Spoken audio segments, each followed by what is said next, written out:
If you recall last week, we showed you a Baluch carpet where the outer guard borders were very badly damaged, and it did not make commercial sense to have it repaired because of the high cost of repair. Now, this is the same piece. The guard border all round has been taken out, the outer guard border. When you look at it, it doesn't look like a reduced piece.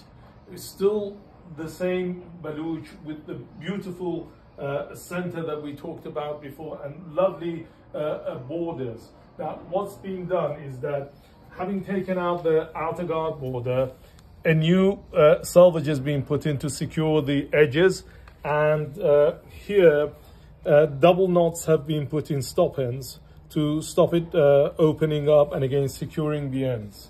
The result is this wonderful piece that is at a fraction of the price of if it had been repaired. And that is why sometimes it makes sense to go down this avenue to rescue a rug.